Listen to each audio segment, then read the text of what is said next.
Dewasa ini, isu mengenai lingkungan semakin marak terutama mengenai sampah.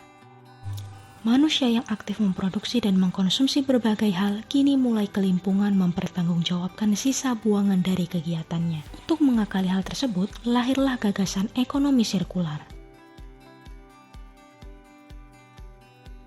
Ya, sebenarnya sirkular ekonomi kan bagian dari tren ya. Masyarakat punya problem di tempatnya masing-masing dan dia ingin menyelesaikan, ternyata berdasarkan sumber atau resources yang ada di situ, mereka mampu untuk mengolah kembali.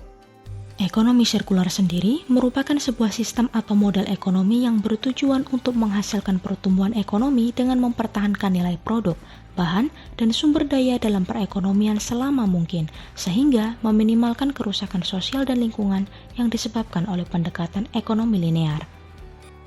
Upaya untuk menerapkan model ini sudah mulai menjamur di tingkat kota besar seperti Semarang. Salah satu alasan kenapa Semarang telah gencar menyuarakan konsep ini yaitu akibat timbulan sampah yang membludak.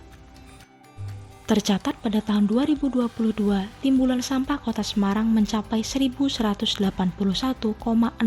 ton per hari, di mana sampah rumah tangga menyumbang sekitar 850 ton per hari atau setara 72%. Salah satu contoh sukses penerapan ekonomi sirkular di Kota Semarang dapat dilihat di Kelurahan Mijen. Kelurahan ini telah aktif melaksanakan ekonomi sirkular sejak tahun 2014 silam. Jadi kebetulan di Mijen itu kita punya unggulan kita itu bank sampah. Jadi bank sampah itu pertama kali digerakkan di tahun 2014. 2014 kita sampai saat ini kita sudah ada 41 bank sampah yang ber-SK dan 6 bank sampah yang belum ber-SK. Jadi dari 41 itu sudah berkegiatan, sudah rutin, sudah ada administrasinya, pembukuannya sudah komplit semuanya, ada semua. Jadi keluar masuknya, penggunaannya seperti apa, itu sudah ada semuanya. Kemudian terus ada semacam daur ulang dari sampah itu dimanfaatkannya untuk apa, semacam enzim itu manfaatnya seperti apa itu. Jadi setiap bank sampah juga sudah membuat semacam leaflet ya, leaflet dari cara penggunaannya, terus manfaatnya seperti apa itu sudah sebagian besar sudah membuat seperti itu. Jadi tidak hanya bikin sendiri, hanya membuat aja, tapi juga ada petunjuk-petunjuk cara pembuatannya, terus pemanfaatannya atau kegunaannya, seperti itu. Adapun aktor yang berperan sebagai inisiator dan pelaksana tetap dari kegiatan ekonomi sirkular di Mijen, yaitu bank sampah dan perosok atau pengepul, baik skala kecil maupun skala besar.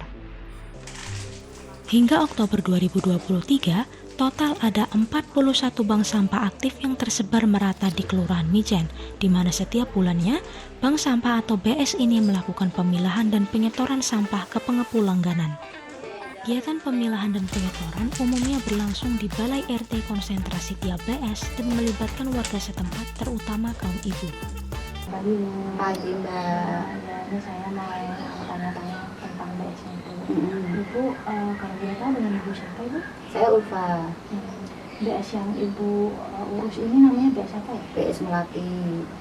Untuk BS Melati ini sejarah pembentukannya itu sejak di tahun berapa? Sejak kalau Melati sendiri dari 2014 Mbak. 2014 waktu itu Kota Semarang belum ada istilah BS ya. Kita kan masih pakainya tuh hanya rosok D waktu itu istilahnya. Jadi gimana caranya mencari uang kas, kemudian dari barang-barang yang tidak terpakai. Nah kemudian baru 2015 itu baru ada gerakan bank sampah. Jadi awalnya di situ Mbak. Jadi duluan kami sebenarnya kalau masalah bank sampah itu di 2014. Untuk pencanangan awalnya itu sebenarnya fungsi utama BS yang ditargetkan oleh ibu itu waktu itu apa saja? Ya kita kan pengennya kalau sampah yang nggak terpakai itu bisa dimanfaatkan. Tadinya kan kita juga udah jual Mbak, cuma tuh jualnya kan nggak terkoordinir gitu. Nah kemudian karena kayaknya ini waktu itu Jakarta itu sudah mulai BS. Kemudian teman saya itu salah satu anggota Dawis itu mencetuskan gimana kalau kita seperti Jakarta, kita ngadain bank sampah. Oke, bagus. Kemudian kita mulai membiayai proposal baru dari situ. Sejauh ini manfaat yang sudah dirasakan baik oleh ibu maupun masyarakat sekitar itu tentang adanya Trismulti apa saja? Satu sih sampah lebih terkelola, yang keduanya yang jelas itu ada pemasukan Mbak. Jadi kita itu sudah dari 2015 karena 14 mulai setahun kita kemudian pembagian ya dapat hasil. Itu waktu pertama itu lumayan Mbak, sekitar 2 juta itu dalam setahun dari hasil sampah nih. Jadi disumbangkan ke panti asuhan. Jadi beberapa panti asuhan di sini sudah merupakan kita kan keliling ya dari tahun ini ke panti asuhan ini, tahun ini ke panti asuhan ini, lah itu dari uang PS itu. Kemudian barulah ketika Kota Semarang ada bank sampah, kami juga dapat bimbingan dari Unilever, Persada. Waktu itu mereka mulai mengenalkan sistem nasabah. Ya, jadi keuntungannya nasabah itu ya biasanya lebih kompetitif kan, maksudnya kalau dulu kan sukarela memberikan sampah siapa yang mau. Kalau dengan sistem nasabah kan enak ya, bisa masuk tabungan, sehingga mereka lebih merasa kompetitif, jadi lebih niat lagi mengelola sampahnya karena ada hasil yang akan mereka peroleh langsung. Untuk agenda rutin di BS Melati itu setiap bulan ada apa saja ya? Penimbangan rutin, kemudian kita juga ada rapat sih. Karena kan biasanya ada ya namanya kegiatan pasti ada naik turun ya.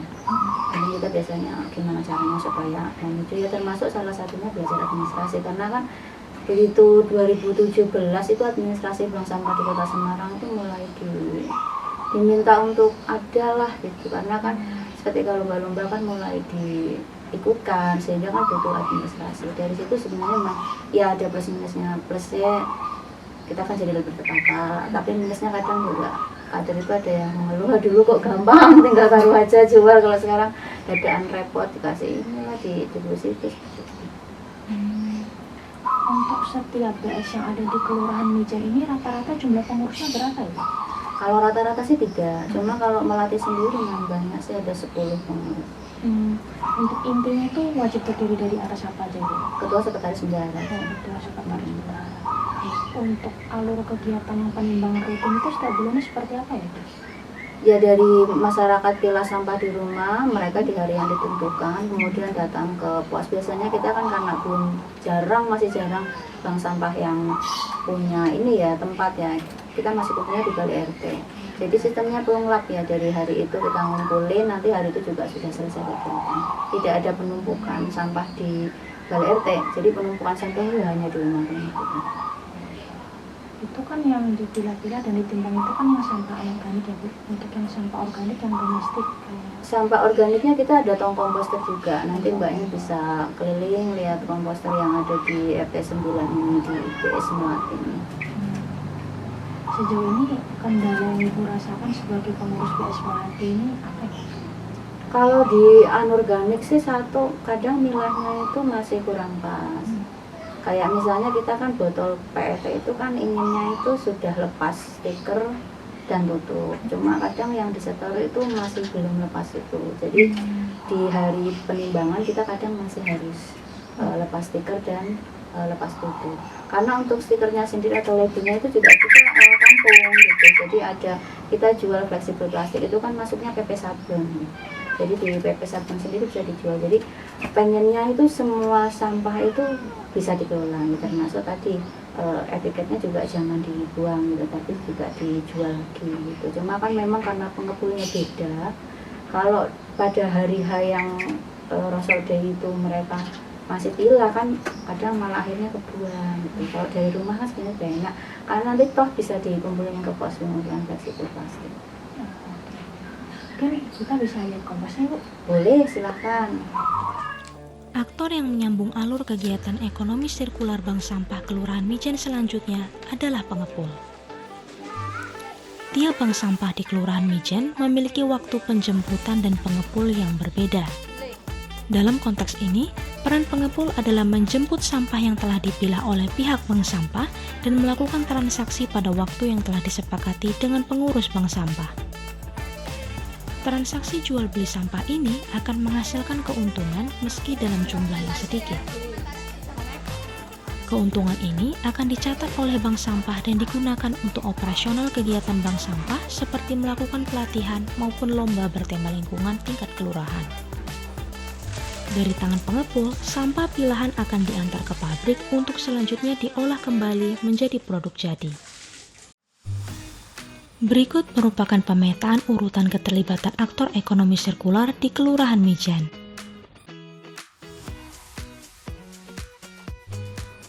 Berdasarkan penerapan konsep ekonomi sirkular di Kelurahan Mijan, dapat disimpulkan bahwa setiap tahapan pengolahan yang bertujuan untuk memperpanjang daya pakai produk bekas manusia ternyata menghasilkan keuntungan.